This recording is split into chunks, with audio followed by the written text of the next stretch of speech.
Hello, audience from the Sense of Things. It's Jeff and Ron here again, once again, for another fantastic episode with a little bit of trivia, a little bit of markets, a little bit of post-election, and Turkey Day coming up next week. So we're going to get a little trivia on Turkey Day. We're going to get a little trivia and revisit our friends, the Florida men. Ron's going to have that for us. And last but not least, we're going to talk a little bit about the craziness in the markets over the last week or so after the election and move on from there. So stay tuned. We'll be right back on in just 1 second.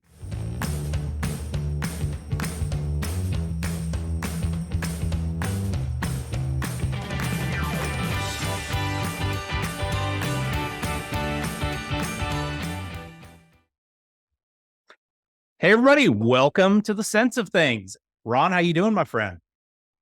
Good. As we always say, never a dull moment. I could not believe it when I looked up. I'm like, crap, Thanksgiving's next week. I got to tell you, and it's fun. I have to work on that Friday, but at least half the day. But I'm looking forward to a couple of days where the phone typically won't be ringing and whatever. I love talking to people, but there's got to be a reset button too. And I know a lot of people are looking forward to it also. Yeah, I've had all my reviews with clients over the last several weeks post-election and all that, and really going into the end of the year with a little bit of work on books, finishing up the retirement trap book I've had out there. I've written 8 books this year, but this is, I think, the most important book that I will ever write. So hopefully I get that one edited over the long weekend. So I'm shutting down about Nice. halfway through the day on Wednesday. Yeah. I'll be back on Monday, and if there's an emergency, I can't really help you because the markets will be closed anyhow. So, Oh, good. All right. yeah, you want to kick off with some Florida man? That's always a good Oh, start. yes, we are overdue. I found a really great website. I got 3 good ones. And look, I know this is a family show, right? Lock up the kids and the tree huggers and the good going church going folks. So here we go. So the first one, Florida man arrested for pooping on a possum in public. And by the way, today is his 1-year anniversary. So very quickly, Wow. according to the report, the Florida man was observed defecating on a deceased possum with his pants lowered and his high anal region exposed. Police Okay. actually witnessed the 45-year-old person while he was taking his dump on the marsupial. I love how they write this stuff. The report also stated he did this during rush hour traffic. Please, for everyone to see. And wait, hold on. So after being detained and read his rights, and then denied over pooping on the dead opossum, he even told the cop that he didn't see straight. Okay. Wow. Sorry, folks. So lastly is the report states physical evidence was viewed at the scene, which corroborates the allegation. Oh, it's a tough job, but someone has to do it. You know that the cops had body cameras on because all cops now have body cameras on. God. You're caught on camera with your pants down. And what made you go, this is the thing to do? You didn't think it was a toilet, that's for sure. Obviously not. And you're a Florida man. That is just the only way to explain it. Yeah. All right. We still got 2 more. All right. So Florida man slashes 27 tires, claims was sabotaged by secret government exposure. Okay. So 27 tires on 17 cars. Although he was recorded committing the crime, he had a very serious reason why he did it. Florida man said he was being sabotaged because he was exposed to secret government information. Okay. So they picked you up and put you there and then recorded you doing all that. Okay. Wow. Hold on. And then look at the 3rd paragraph. He said that he shouted out that he was dealing with a secret government influence and was told to act like a security guard at the airport. Because all the security guards walk around slashing people's tires. Nope. And then finally, Wow. Florida man engaged in fully nude romp on side of highway. Oh boy. Florida man and his Florida woman. We have need to an be, episode we on have to be that. diverse here. Were arrested for engaging in a fully nude sexcapade on the side of the highway. Unfortunately for them, the show was witnessed by children and others while passing by.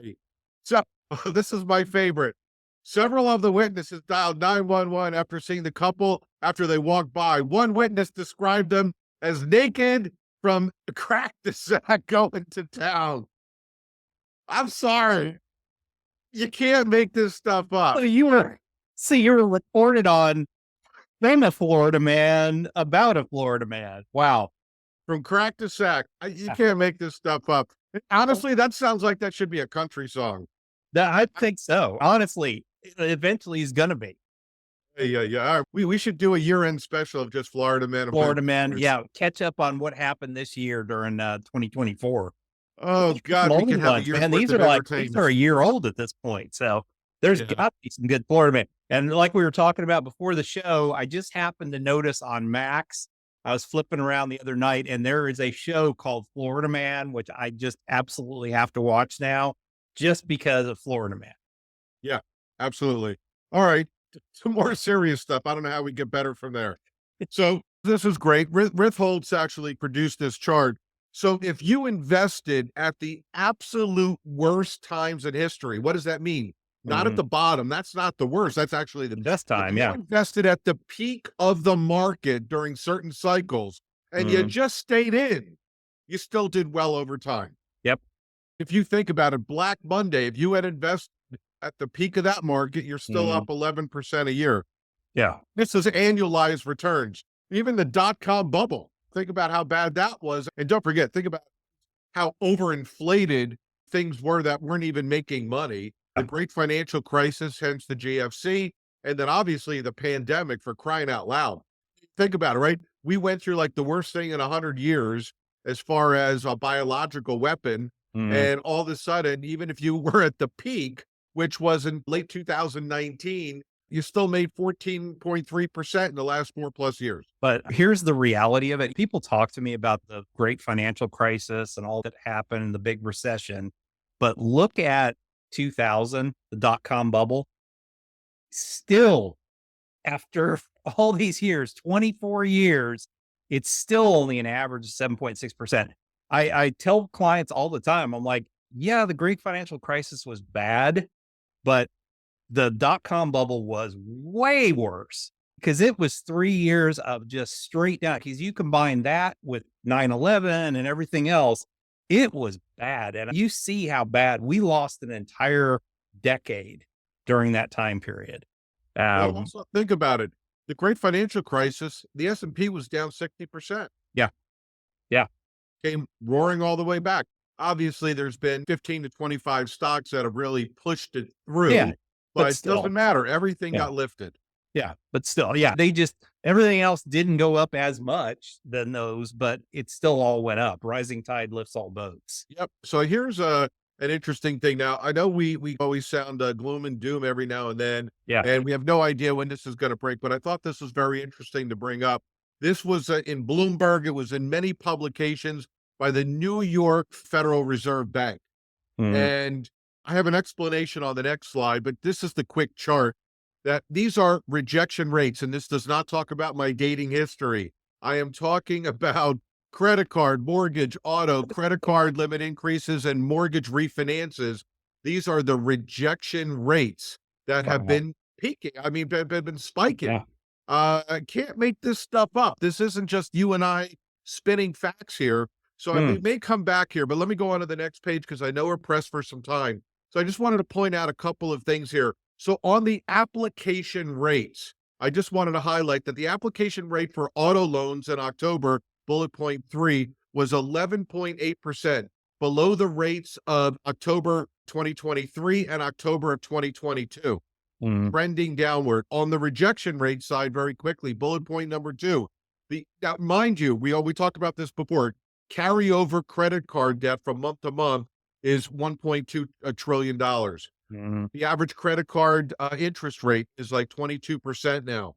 So here we go. The average rejection rate for credit card applications, new cards, during 2024 increased by 0.5% point to over 20%. So 1 out of every 5 is now getting rejected. Next one, the average rejection rate for mortgage applications increased by 8.6 percentage points to 20.7. So again, Easy. 1 out of every 5 mortgage applications are going bye-bye. And I think a lot of that has to do with our mortgage rates being at 7% again, the 30-year fix. Yeah. And the fact that you've got the other side of the coin, which is you don't have the supply of houses. So the prices aren't coming down to offset those higher interest rates. That's usually what happens is, when we see rates like this, I mean, you end up with a ton of housing prices go down dramatically. And it's just like the worst combination of the two. I think part of it is we've just plowed in another 10 million people into the country,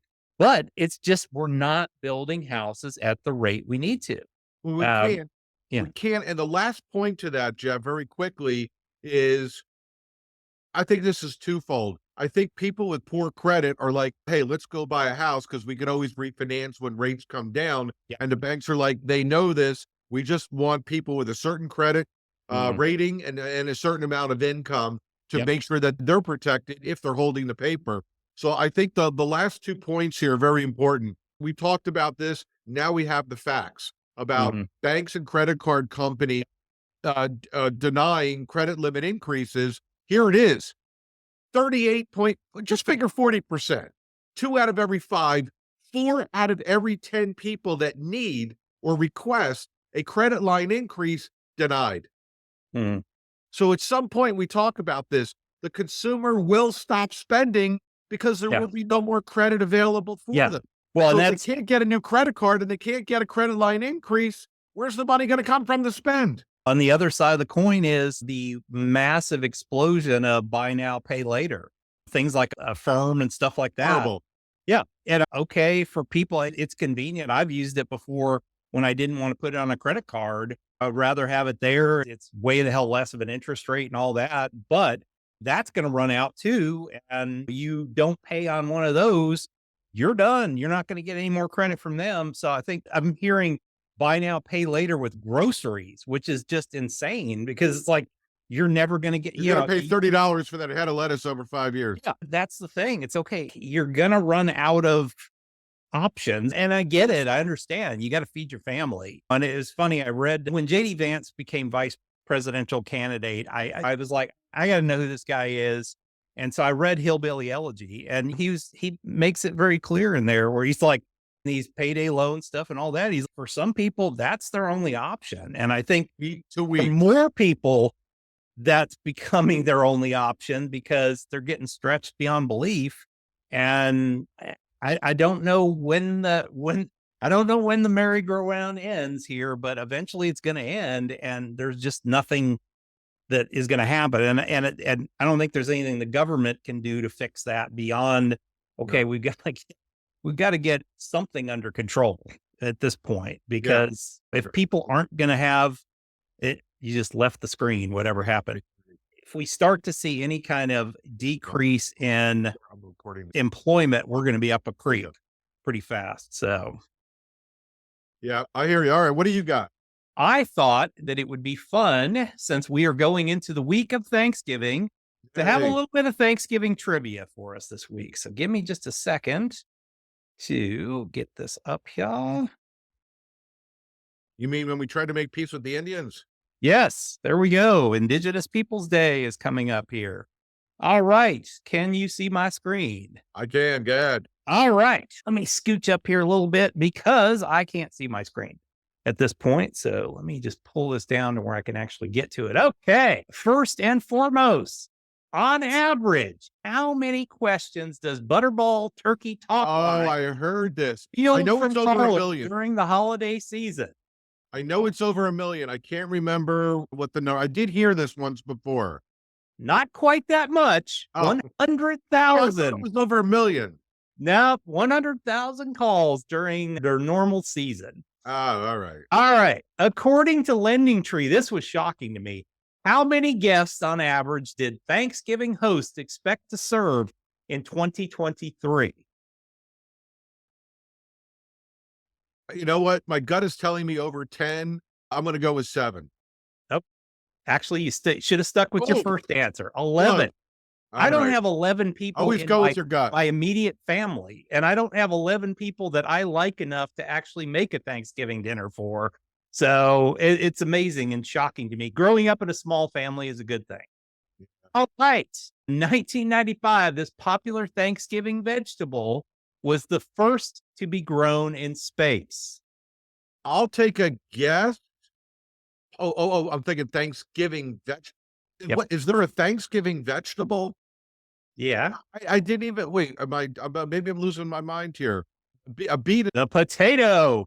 Now, this tells you something because I never had grown potatoes until this last year in Texas. And I thought there's no chance in hell I could grow a potato in Texas. I've discovered that potatoes are just a gigantic weed that no matter where, I think you could take them out into the middle of the desert in Arizona and put some potatoes in the ground and the damn things would grow. It's Wait, shocking. here's the crazy thing. I'm a spud guy. I Yep. love baked potatoes. I didn't know that they were considered a vegetable. I didn't either, but apparently. All right. All right. In 2023, which state raised the most turkeys? Obviously, the gut is telling you either Texas or California, so it's probably not. So I'll probably have to go with another Midwestern state. I'll say Georgia. How about Minnesota? Wow. Okay. And they've got a turkey as a governor too, but just say it. All right. Last one. How many Wow. Mexicans were featured in the 2023 Macy's Thanksgiving Day Parade? And this was I'll say 36, 3 dozen. I have no idea. 25.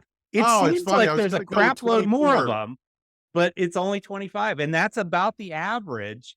And it was a low wind year. And when they have high wind years, they typically have even less. So that was Okay. a surprise to me. So what I wanted to cover today really quick. Oh, yeah, business. Yeah, just a little business stuff.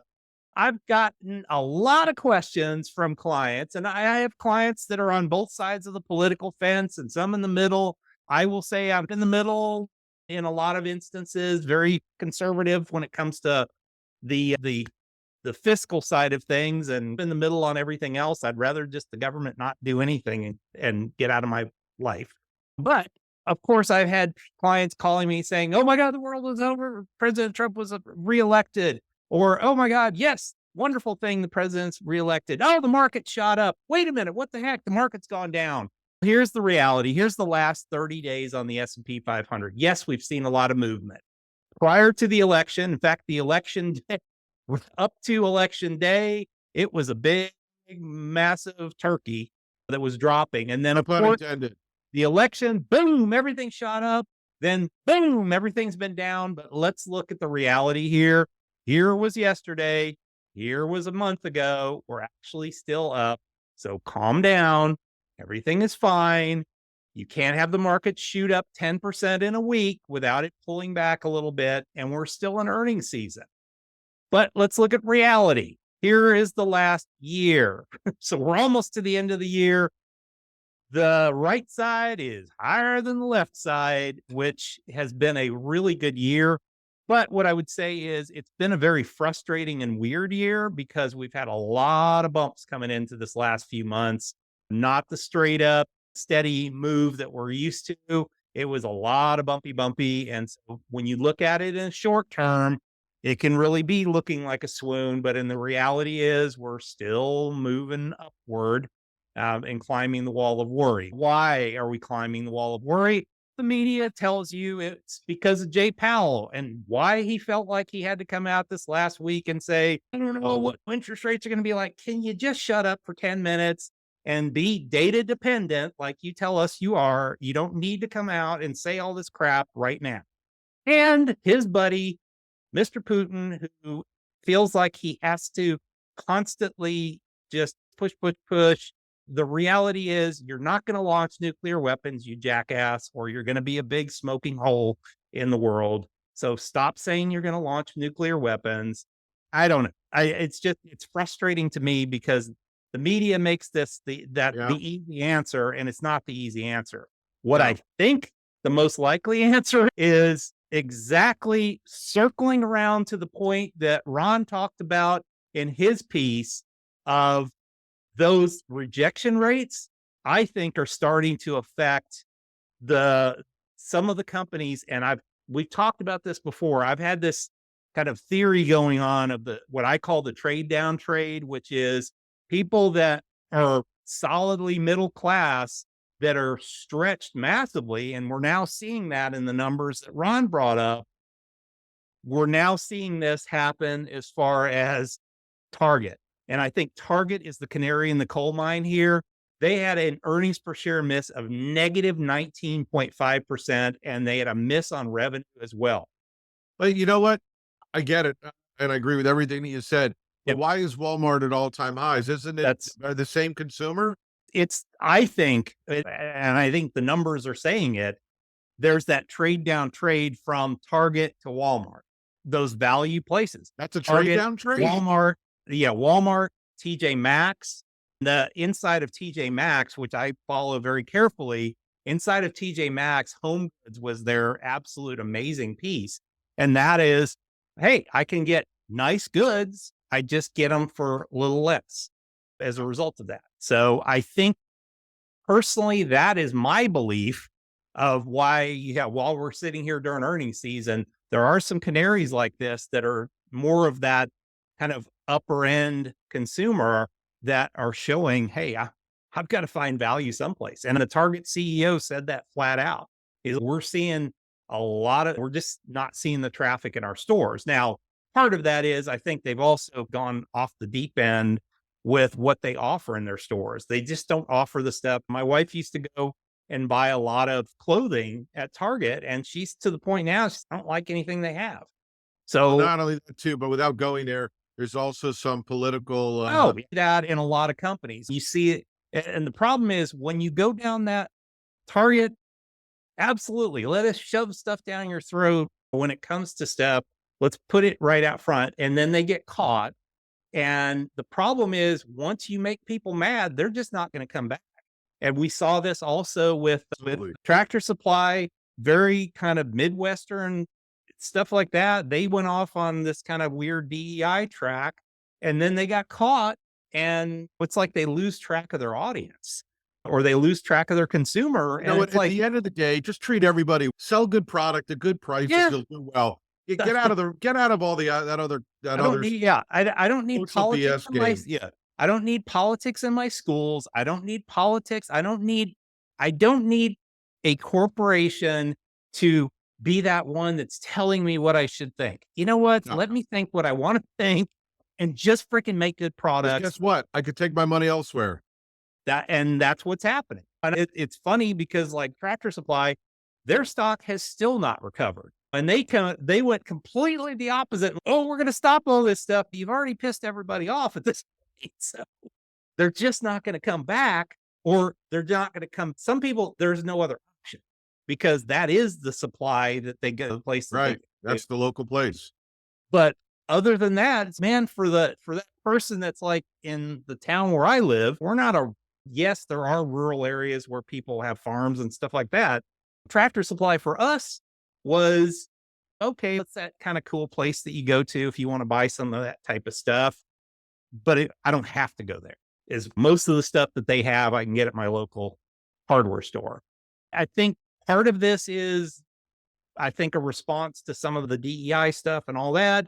But I think more than that is the consumer is stretched really bad. You know what? We'll get an idea first couple of weeks of January with some retail numbers, and we should see how some of this stuff came to fruition or was stayed stagnant. Or people just are going to bet the farm again and hope that it's a new administration next year. We shall see. Wear it on whatever's left of the credit cards and make sure the kids have a great Christmas or whatever. But who knows? All I can say is I think it's going to be a crazy little bit of what's left of this year. And certainly we'll see what Q4 looks like going into earnings in January and February. Yep. All right, folks. Thank you for joining us once again. We put these shows together for you. Not here to talk to you about politics and all that. But the whole idea is it isn't about politics. It's about reality. And I think we shared some of the reality numbers with you today. So I hope you enjoyed that. Please feel free to comment on it. Love to hear it. Make sure you subscribe to the channel because we are going to have some big events coming up going into the end of the year. So thanks a lot, and we will see you guys back here the very next time.